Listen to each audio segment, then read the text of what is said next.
3 नवंबर 1988 सुबह के 4 बज रहे थे।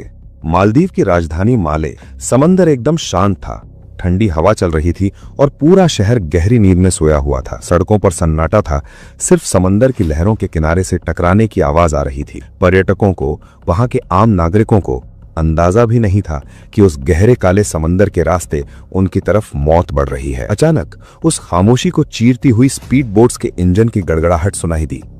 ये कोई मछुआरे नहीं थे और ना ही कोई टूरिस्ट्स, ये थे श्रीलंका के खूंखार उग्रवादी संगठन प्लोट के 80 ट्रेंड मर्सिनरीज, जो भारी हथियारों से लैस थे। उनके हाथों में AK-47 थी, कमर पर ग्रेनेड्स लटके थे और आंखों में सिर्फ एक मकसद था, तख्ता पलट। जैसे ही उनकी स्पीड बोट्स ने माले के कमर्शियल हार्बर को टच किया, तबाही शुरू हो गई। सोचिए जरा, सुबह की अजान होने ही वाली थी कि गोलियों की तड़तड़ाहट ने पूरे शहर को जगा दिया। वो सीधे नेशनल सिक्योरिटी सर्विस NSS के हेडक्वार्टर्स की तरफ बढ़े। उनका प्लान एकदम क्लियर था, मालदीव के प्रेसिडेंट मामून अब्दुल गयूम को पकड़ना, उन्हें मारना और सरकार पर कब्जा करना। उस रात प्रेसिडेंट गयूम अपनी ऑफिशियल विजिट के लिए भारत जाने वाले थे। उनकी फ्लाइट का टाइम होने ही वाला था, लेकिन किस्मत देखिए, वो घर से निकलने ही वाले थे कि उनके सिक्योरिटी गार्ड्स ने उन स्पीड बोट्स को देख लिया। गोलियां चलनी शुरू हो चुकी थीं। प्रेसिडेंट गयूम को समझ आ गया कि वो एक बहुत बड़ी साजिश का शिकार हो चुके हैं। उनके गार्ड्स ने उन्हें तुरंत वहां से निकाला और माले की गलियों से होते हुए एक सीक्रेट सेफ हाउस में ले गए। बिना किसी सिक्योरिटी के, बिना अपनी आर्मी के, एक देश का प्रेसिडेंट अपने ही शहर में एक भगोड़े की तरह छुपा हुआ था। लेकिन सवाल यह है कि यह हमला करवाया किसने था? कौन था वो इंसान जो अपने ही देश को बेचना चाहता था? यहाँ एंट्री होती है इस कहानी के सबसे बड़े विलन की, अब्दुल्ला लुतुफी की। लुतुफी कोई आतंकी नहीं था, वो एक बिजनेसमैन था, एक ऐसा गद्दार जो मालदीव की सत्ता हासिल करना चाहता था। उसे पता था कि वो इलेक्शन में कभी नहीं जीत पाएगा, इसलिए उसने श्रीलंका के जंगलों में छिपे प्लोट के भाड़े के सैनिकों को करोड़ों रुपए दिए ताकि वो मालदीव पर हमला कर सके। उधर माले में हालात बद से बदतर होते जा रहे थे। मर्सनरीज ने पूरे शहर की इलेक्ट्रिसिटी काट दी थी। टीवी स्टेशन और रेडियो स्टेशन पर उनका कब्जा हो चुका था। पुलिस हेडक्वार्टर्स के बाहर भारी गोलीबारी हो रही थी। NSS के पास एम्यूनिशन खत्म हो रहा था। सेफ हाउस के अंदर बैठे प्रेसिडेंट गयूम की सांसें फूल रही थीं।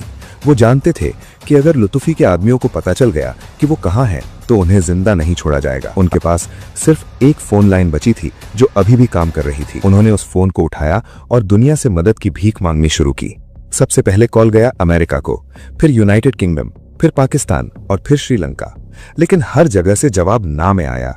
अमेरिका ने कहा कि उनके शिप्स डियागो गार्सिया में हैं, उन्हें पहुंचने में 2-3 दिन लगेंगे। श्रीलंका और पाकिस्तान के पास भी इतनी जल्दी मदद भेजने का कोई रास्ता नहीं था। घड़ी की सुइयां टिक टिक कर रही थीं। बाहर गोलियों की आवाज तेज होती जा रही थी। ऐसा लग रहा था कि मालदीव का अंत अब कुछ ही घंटों की बात है। जब सारी उम्मीदें खत्म हो गईं, तब प्रेसिडेंट गयूम ने वो नंबर डायल किया जो उनकी आखिरी उम्मीद था। ये कॉल गया नई दिल्ली, भारत के प्राइम मिनिस्टर ऑफिस में। राजीव गांधी ने जैसे ही हालात सुने, उन्हें एक पल में समझ आ गया कि ये मामला कितना गंभीर है। अगर मालदीव पर उन मर्सिनरीज का कब्जा हो जाता तो वो भारत की सुरक्षा के लिए, इंडियन ओशन के लिए एक बहुत बड़ा खतरा बन जाता। राजीव गांधी ने तुरंत आदेश दिया, गेट द आर्मी रेडी। और इसी आदेश के साथ आगरा के एयरफोर्स स्टेशन पर एक हलचल शुरू हुई। यहाँ एंट्री होती है हमारे हीरो की, ब्रिगेडियर फारूक बुलसरा की। 50th इंडिपेंडेंट पैराशूट ब्रिगेड के कमांडर, एक ऐसे सख्त फौजी अफसर जो अपनी बहादुरी और तुरंत फैसले लेने के लिए जाने जाते थे। उन्हें एक अर्जेंट मीटिंग के लिए बुलाया गया और सिर्फ एक लाइन का ऑर्डर दिया गया, go to Maldives and save the president.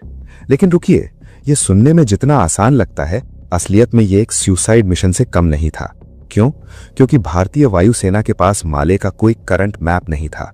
उनके पास वहां के एयरपोर्ट की कोई जानकारी नहीं थी।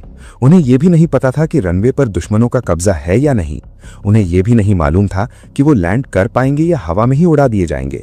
बिना मैप के, बिना इंटेलिजेंस के, एक अनजान देश में रात के अंधेरे में लैंड करना। ब्रिगेडियर बुलसरा ने अपनी टीम की तरफ देखा और कहा, gentleman, we fly tonight. Operation cactus शुरू हो चुका था, लेकिन क्या आगरा से निकली ये फ्लाइट्स समय पर माले पहुंच पाएंगी? क्या प्रेसिडेंट गयूम तब तक जिंदा बच पाएंगे? आगरा एयरबेस पर अफरा तफरी का माहौल था। सिर्फ 3 से 4 घंटे, जी हाँ, भारतीय सेना के पैराट्रूपर्स को तैयार होने के लिए सिर्फ इतना ही वक्त मिला था। मोजे पहनने से लेकर राइफल लोड करने तक सब कुछ सुपरसोनिक स्पीड में हो रहा था। रनवे पर खड़े थे भारतीय वायुसेना के विशालकाय IL-76 विमान, जिन्हें हम प्यार से गजराज कहते हैं। इन लोहे के परिंदों के पेट में 60 पैरा फील्ड एम्बुलेंस और 10 पैरा कमांडो के जवान भरे जा रहे थे। लेकिन जैसा कि मैंने पहले बताया, एक बहुत बड़ी मुसीबत थी। कॉकपिट में बैठे पायलट्स के माथे पर पसीना था। उनके पास माले का कोई मिलिट्री मैप नहीं था। उनके पास जो जानकारी थी वो थी एक टूरिस्ट गाइड बुक। जी हाँ, आप सही सुन रहे हैं, एक कॉफी टेबल बुक जिसमें मालदीव के होटल्स और बीचेस की तस्वीरें थीं। उसी के सहारे भारतीय सेना एक विदेशी धरती पर वॉर लड़ने जा रही थी। ये सुनने में मजाक लगता है, लेकिन उस रात यही सच्चाई थी। ब्रिगेडियर बुलसरा ने मैप की तरफ देखा और पायलट से कहा, हमें बस इस आइलैंड पर उतरना है, हुलहुले एयरपोर्ट। माले की ज्योग्राफी थोड़ी अजीब है। माले शहर एक अलग आइलैंड पर है और वहां का एयरपोर्ट एक दूसरे आइलैंड हुलहुले पर है। इन दोनों के बीच समंदर है। अगर रेबेल्स ने एयरपोर्ट पर कब्जा कर लिया होता तो भारतीय सेना के लैंड करते ही उन पर रॉकेट लॉन्चर से हमला हो जाता। विमान हवा में थे और नीचे समंदर में गहरा अंधेरा। उधर माले में प्रेसिडेंट गयूम की हालत खराब हो रही थी। वो जिस सेफ हाउस में छिपे थे, विद्रोहियों ने उस इलाके को घेर लिया था। गोलियों की आवाज अब और करीब आ रही थी। गयूम ने फिर से दिल्ली में फोन मिलाया। उनकी आवाज कांप रही थी। They have located me, please hurry. Delhi में बैठे अधिकारियों की सांसें थम गई। अगर भारतीय विमानों के पहुंचने से पहले गयूम मारे गए तो पूरा ऑपरेशन कैक्टस फेल हो जाएगा। विमानों के अंदर पैराट्रूपर्स एकदम शांत बैठे थे। कोई बात नहीं कर रहा था, बस इंजनों का शोर था। हर जवान अपने हथियार को कसकर पकड़े हुए था। वो जानते थे कि जैसे ही रैंप खुलेगा, शायद उनका स्वागत गोलियों की बौछार से होगा। अब पायलट्स के सामने सबसे बड़ा चैलेंज आया। वो मालदीव के ऊपर पहुंच चुके थे, लेकिन नीचे घुप अंधेरा था। रेबल्स ने एयरपोर्ट की भी लाइट्स काट दी थीं, या शायद वहां कोई था ही नहीं। 40,000 फीट से नीचे देखना ऐसा था जैसे काली स्याही के कुएं में झांकना। एयरपोर्ट का रनवे कहां है, शुरू कहां होता है, खत्म कहां होता है, कुछ दिखाई नहीं दे रहा था। अगर वो अंदाजे से लैंड करते और विमान समंदर में गिर जाता तो ये भारत के इतिहास की सबसे बड़ी त्रासदी होती। तभी कॉकपिट में रेडियो पर एक आवाज आई। ये आवाज थी एटीसी की। हैरानी की बात ये थी कि एटीसी में अभी भी कुछ लोग मौजूद थे जो रेबल्स की डर से भागे नहीं थे। उन्होंने भारतीय पायलट्स को एक कोड दिया और कहा, runway is clear but we have no lights. Pilots ने रिस्क लेने का फैसला किया। उन्होंने विमान को नीचे उतारना शुरू किया। हजारों फीट नीचे धरती तेजी से ऊपर आ रही थी। अभी भी अंधेरा था। क्या रनवे पर ड्रम्स रखे हैं? क्या वहां ट्रक्स खड़े किए गए हैं रास्ता रोकने के लिए?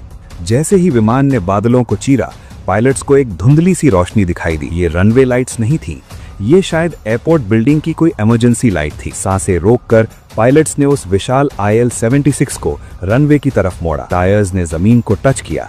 एक जोरदार झटका लगा और विमान गड़गड़ाहट के साथ रनवे पर दौड़ने लगा। वो लैंड कर चुके थे, लेकिन अभी जश्न मनाने का वक्त नहीं था। विमान अभी पूरी तरह रुका भी नहीं था कि पीछे का रैंप खुलना शुरू हो गया, और उसके पूरी तरह खुलने से पहले ही भारतीय पैराट्रूपर्स ने छलांग लगा दी। गो गो गो। ब्रिगेडियर बुलसरा सबसे आगे थे। उन्होंने तुरंत अपनी पोजीशन ली। एयरपोर्ट अब भारतीय सेना के कब्जे में था, लेकिन असली जंग अभी बाकी थी। प्रेसिडेंट गयूम दूसरे आइलैंड पर थे और बीच में था समंदर, और उस समंदर में घूम रही थीं विद्रोहियों की स्पीड बोट्स। रात के 2 बज चुके थे। बुलसरा ने अपनी घड़ी देखी। उनके पास प्रेसिडेंट को बचाने के लिए अब शायद कुछ मिनट ही बचे थे। उन्होंने अपनी टीम को बोट्स पकड़ने का आदेश दिया, लेकिन तभी समंदर की तरफ से गोलियां चलनी शुरू हो गईं। फ्लोट के विद्रोहियों को भनक लग गई थी कि भारतीय सेना आ चुकी है। अब मुकाबला आमने सामने का था। हुलहुले एयरपोर्ट और माले शहर के बीच सिर्फ समंदर का फासला था, लेकिन उस रात वो समंदर मौत का दरिया बन चुका था। विद्रोहियों ने देख लिया था कि भारतीय सेना आ चुकी है। वो अपनी मशीन गन से लगातार इंडियन ट्रूप्स की तरफ फायरिंग कर रहे थे। ब्रिगेडियर बुलसरा के पास सोचने का वक्त नहीं था। उन्होंने वहां मौजूद कुछ लोकल बोट्स को कमांडियर किया। पैरा कमांडोज उन छोटी लकड़ी की नावों में सवार हुए। सोचिए जरा, अंधेरी रात, गहरा समंदर और सामने से आती हुई गोलियां। लेकिन भारतीय कमांडोज रुकने वाले नहीं थे। उन्होंने जवाबी हमला किया। जैसे ही पहली भारतीय बोट माले के तट पर पहुंची, फ्लोट के मर्सनरीज के होश उड़ गए। उन्हें लगा था कि वो मालदीव की छोटी सी पुलिस से लड़ रहे हैं, लेकिन अब उनका सामना दुनिया की सबसे बेहतरीन एलीट फोर्सेस में से एक से था। वो डर गए। वो प्रोफेशनल किलर्स थे, लेकिन वो अपनी जान देने नहीं आए थे। वो सिर्फ पैसा कमाने आए थे। भारतीय सेना का रौद्र रूप देखकर वो अपनी पोजीशंस छोड़कर भागने लगे। कमांडोज तेजी से माले की गलियों में आगे बढ़े। उनका एक ही टारगेट था, वो सेफ हाउस जहां प्रेसिडेंट कयूम छिपे थे। मिनटों के अंदर कमांडोज ने उस सेफ हाउस को घेर लिया। दरवाजा खोला गया। अंदर प्रेसिडेंट कयूम एक कोने में डरे सहमे बैठे थे। एक भारतीय ऑफिसर ने उन्हें सल्यूट किया और वो ऐतिहासिक शब्द कहे, mister president, you are safe now, the Indian army is here. सुबह के 5 बज चुके थे। सूरज की पहली किरण के साथ ही मालदीव को आजादी मिल गई थी। ऑपरेशन कैक्टस का जमीनी हिस्सा जीत लिया गया था, लेकिन पिक्चर अभी बाकी थी। इस कहानी का विलन अब्दुल्ला लुत्फी अभी भी जिंदा था और आजाद था।